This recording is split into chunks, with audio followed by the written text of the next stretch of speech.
Should a tech YouTuber tell you what you want to hear? If they don't tell you what you want to hear, who should be blamed if they tell you something that isn't true? Recently, I criticized Louis Rossmann's offhand claim that 32-bit float fixes clipping. Louis Rossmann has built much of his channel criticizing Apple and other tech companies for unfair business practices. But when I pointed out problems with his claims about 32-bit float audio, he didn't respond. Well, hopefully he will in the future. Much of Louis Rossmann's content isn't about technology per se, it's about what we should expect from others. From his perspective, we are individuals abused by tech companies. But is that true? That it's a one-way street? I don't think so. None of us are self-sufficient or self-made. Every human alive depended on other humans to care for them when young. Almost every hermit depends on tools or things made by other humans, food, water, shelter. It's in our DNA to act as both giver and taker throughout our lives. I know, all that goes without saying, but it's important to keep in mind when we look at Louis's criticisms. Louis tends to frame every tech company's relationship to us as if we, the customers, are the children. Apple won't let you repair your device. They're the restrictive parent saying no. John Deere locks down your tractor. They're the controlling parent who won't let you make your own decisions. In Louis's world, we're always the dependents. We're always the ones being taken advantage of. We're always the victims of the powerful parent. And he's not wrong. That dynamic exists. Apple does act like a parent when it decides what we can and cannot do with devices we bought.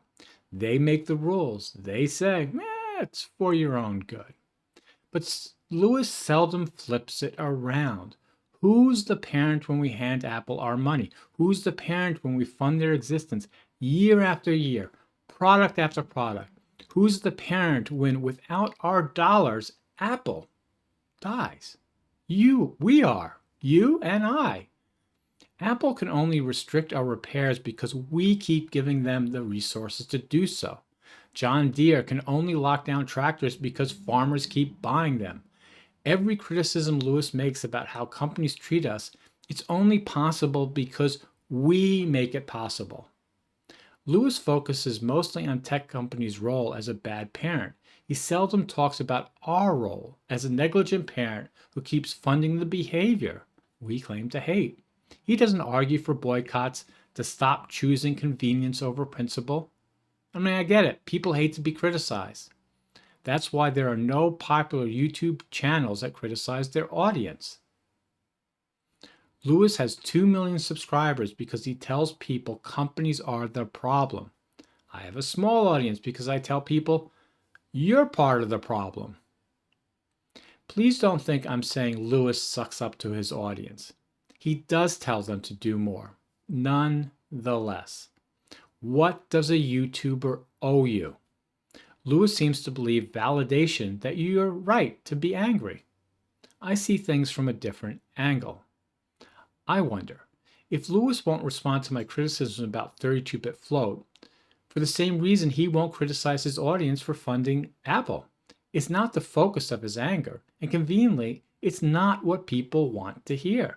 And maybe that's fine. Maybe that's the deal.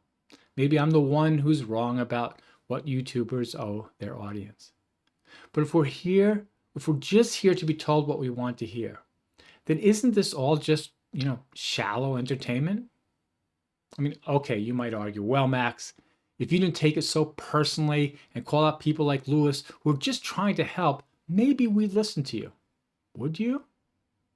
I've been pointing out the problem with 32-bit float for almost 2 years now, and not one YouTuber with a large audience has told you what you do not want to hear.